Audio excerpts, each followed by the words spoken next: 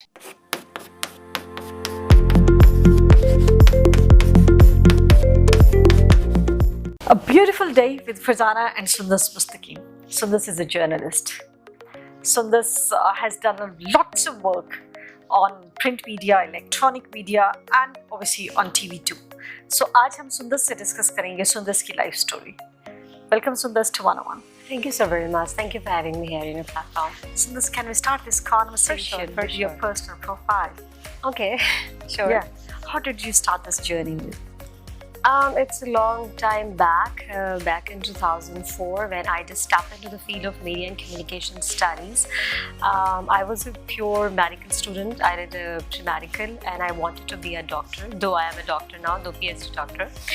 My mother opted this field for me and I had no such idea about this field and I was quite puzzled what I will do in media circles and all that stuff, because I just wanted to be a doctor and all that stuff.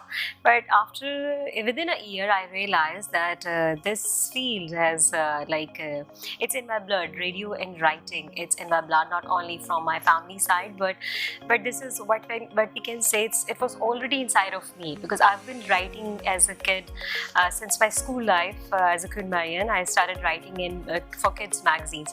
So writing was there inside of me, but I didn't realize that. So when I came into the field of media and communications, I realized that yes, writing is my thing, and being a radio broadcaster, I just love it, and radio is still with me. It's been 16 years I've been working as radio broadcaster. So after radio and writing, then TV came in my life and I felt very good to be a TV broadcaster.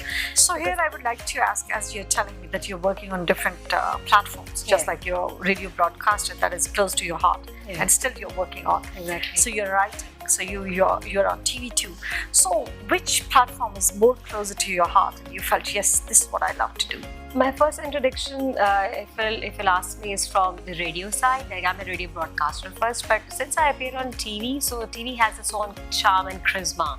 So I just love it. Since I'm on screen, I want to remain on screen. Whatever I'll do, maybe I'll be doing, inshallah. I've already started as my magazine, so maybe I'll be doing as an entrepreneur. But still, I'll keep TV throughout my life. This is what I've done. So which magazine you have started with? It's Mixed Plate magazine by Sundus. It's online magazine. I've worked with 12 to 13 print and online magazines. So after working with many print and online fashion and lifestyle magazines, I knew it since quite long that one day I will definitely launch my own magazine. So it's EMagazine. This is what I got. Yeah. So what is the difference, or how do you compare EMagazine with this printed one? EMagazine is far more easier, the first thing.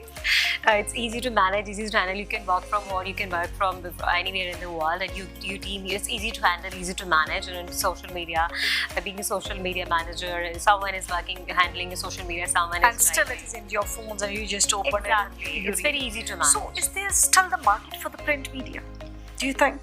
It is, though the new era is tremendously heading towards digitally and it's multimedia era.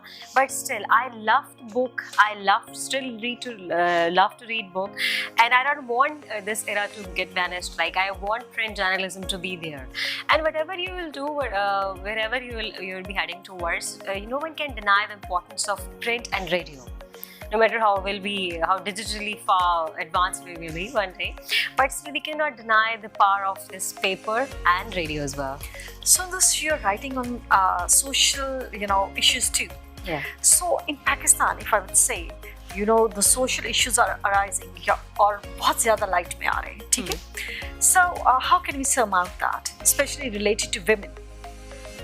In the past couple of months, you can see there are a number of social events. Extremely disturbing situation. Yes. Extremely disturbing. Being a social and communication researcher, what I have predicted, this whole scenario is because of our extremist mindset, because my work is on extremism. So I personally believe this is because of the extremist mindset prevailing in our society, and there are two types of extremism, let me tell you. The right-wing extremism and the left-wing extremism. The so-called liberals are getting extremists at their own places, and the religious extremism is prevailing like anything. And I'm not saying being religious is not good. Of course, anyone can be religious. It has nothing to do with what you're wearing and how do you look like. It has nothing to do with your appearance. Being religious is extremely something else, but getting religiously extremist is the mindset that is actually disturbing the roots of our society. So we just need to curb this extremist mindset, which is heading towards nowhere actually. Yeah, that's very right. But how? How we have to surmount all this? How do we have to change the mindsets? We just need to, I think, through education, of course, and after education, in fact, before education, media is playing an extremely important role. Media need to balance. Being a media person, I know that because foreign media and anywhere in the world, even in our neighbor country, India, no one exploits themselves through their media like we do, in the name of pure and neutral journalism. I'm not saying that we should not cover, but we should cover, we should handle our stories in a very well-balanced way. So we need to have a strong check and balance on our media. We need to have a properly watched agencies or the camera and whatsoever to have a strong check and balance on media, so that we can have this balanced approach, and we should not spread extremism through our media and through education. And yes, our social brought up, our family brought up plays very important role, because I strongly believe not only education but your brought up equally matters. So our parents, our mothers in particular, need to see themselves first. So as a single woman, I would say, we are talking about social issues at the moment, and you're a media person. As a single woman, did you face any challenge? So many challenges, so many challenges. If I'll say no, it was a smooth journey, no, it was not at all a smooth journey. Though, and how did you deal with them? Where did you get that power, that strength to deal? After losing so many things, I got what the hell I've been doing. After losing so many good opportunities, so many chances, because there was a time I used to get afraid. I used to quit. Because every man can never be your father, can never protect you like your father. So throughout my journey, my father's support remained with me. But when I step outside, one father or mashallah, your two brothers were not enough. I mean, society need to see you with your husband. Actually, this is sorry to say, but this is shadi obsessed society. So if you're a single woman, you cannot have this tag. Even if you're a woman, and if you're coming out to work, you face lots of problems. Yeah. So that one man's, I would say, absence will remain with you whatever you do, especially with the age and with experience. This society is already, there is a preconceived mindset of a society to see the women of my age with husband. They don't accept brothers and father with this age now. So if you are single and you go outside, so I'm sorry to say, the general mindset is like, if I can be reachable. I'm sorry if I'm saying this, but actually, I really want to get rid of the fact that yes, I cannot be a people pleaser. If I'm a single, that doesn't mean I can talk to you nicely every time. I'm not supposed to everyone nicely, stuff like that. That's very true. So let's get out of this intense conversation and let's talk about the proud moment of your career. There are, mashallah, number of pride moments throughout my career when my teachers opted me for some special task or some special job. Like my father, the editor of Daily The Nation, he chose me to work in Daily The Nation. That was a proud moment. When a radio broadcaster chose me to work on one step ahead, being a radio broadcaster.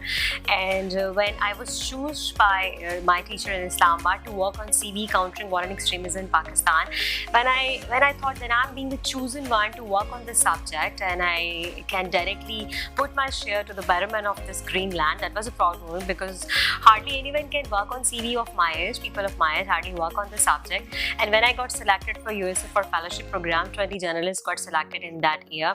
And yes, my recent proud moment when I got selected for this Fatma Jinnah National Pride Award, and thanks to you guys for choosing me for this award. That was a tremendously incredibly proud moment of my life, and I was feeling so excitedly happy. I was so excitedly happy when I was sitting there, and I was like, okay, fine. I used to cry a lot while working on CVE that one day I will do something for this Greenland, and this Greenland will definitely recognize me in regard. So that was the day I was thinking that finally this Greenland finally recognized your work, recognized my work, and paying me back with something tremendously good. That was incredibly awesome. I pray, Sundus, that number of these number of events should come in your life, and definitely they will come, I do believe. Any message for the women that you want to give? Just don't get afraid of anything, please. Don't repeat the mistakes that what I did. I used to leave my very good organization just because of the reason someone said something bad. So I was literally afraid. But then I used to tackle all these challenges with peaceful mindset, and balanced personality is the key to handle every tough situation. So just don't get afraid of anything. Just believe in yourself and stay strong. Thank you, Sundus. I really enjoyed this conversation. Same here. Thank you so much for having me on your platform. Thank you.